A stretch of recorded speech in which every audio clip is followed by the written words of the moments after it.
va boshqa musulmonlarni lagerlarga solab dafsanda qilayotgan bir paytda peshqadam inqilobchi va jamoat arbobi Abduqodir Yapjon shartlik holda qo'yib berildi. Abduqodir Yapjon 15 yildan buyon Birlashgan Davlatlar Tashkilotidagi musofirlik salohiyati bilan Istanbulda yashayotgan bo'lib, 2016-yili Turkiya soqchilari tomonidan tutib ketilgan edi.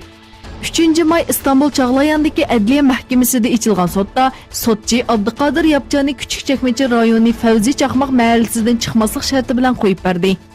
Abduqodir Yapjon sot mahkemesi oldida bayonot e'lon qilib, 1 milliard 500 million nupusi bo'lgan Xitoy kommunist tajovuzchilarining 40 millionlik Sharqi Turkiston xalqiga qarshi kurashda olliburun yengilib bo'lganligini aytdi. U Sharqi Turkiston mustaqilligining butkul islom ummatining va turk dunyosining mustaqilligi ekanligini ta'kidladi. Ve biz itiqadimizdan ve bu körüşümüzden mengü voz keçmeyimiz dedi. Amerika Müdafiə Ministerliği Xitayning armiyasini zamanaviylashtirish uchun harbiy texnika o'g'irlaganligini aytdi. Amerika Müdafiə Ministerliği e'lon qilgan yangi dokladda Xitoy chet el harbiy maxfiyatliklarini va texnikalarni o'g'irlash uchun bevosita mablag' selish, tor jasusligi, Xitoy fuqarolarining bu texnikalarga erishishdan foydalanish, istixborot organlarini ishga solish, kompyuterga singib kirish va boshqa noto'g'ri usullarni qo'llanmoqda deyilgan. Dokladda Xitoyning bu usullar orqali Amerikaning aviatsiya va dengiz osti paraxodlariga oid sezgur texnikalarga erishganligi aytilgan. Dokladda yana Xitoyning Shimoliy qutbdagi faoliyatlarini ko'paytirishning harbiy mavjudligini kuchaytirish uchun ekanligi ogohlantirilgan. Liviyaning poytaxti Trablus va atrofida bir oydan buyon yuz berayotgan to'qinishlarda o'lganlar soni 392 ga yetdi.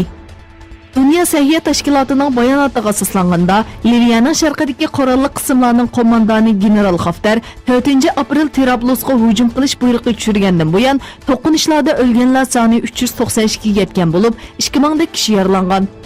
Bayonotda yana Trablusdagi to'qinishlar sababli 50 mingdak kishining uy makonlaridan ayrilganligi ko'rsatilgan.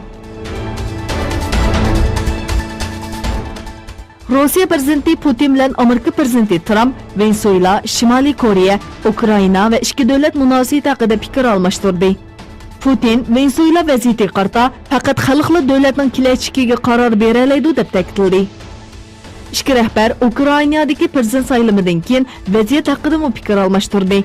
Yana bir tarafdan Oqsaroy bayonotchisi Sanders ikki rahbarning yadrosizlashtirish haqidagi yangi bir kelishim tuzish mumkinchiligi haqida muzokara olib bordi. Görüşdə Trump Venezueladagi hokimiyatning tinish shaklda o'zgarishi kerakligini ta'kidladi. Amerikaning Afg'oniston alayida elchisi Zalmay Xalilzod Taliban rahbarlari bilan 6-qatimliq tinchlik suhbat o'tkazdi. Xalilzod uchrashda 4 temada suhbatlashganligini bildirdi.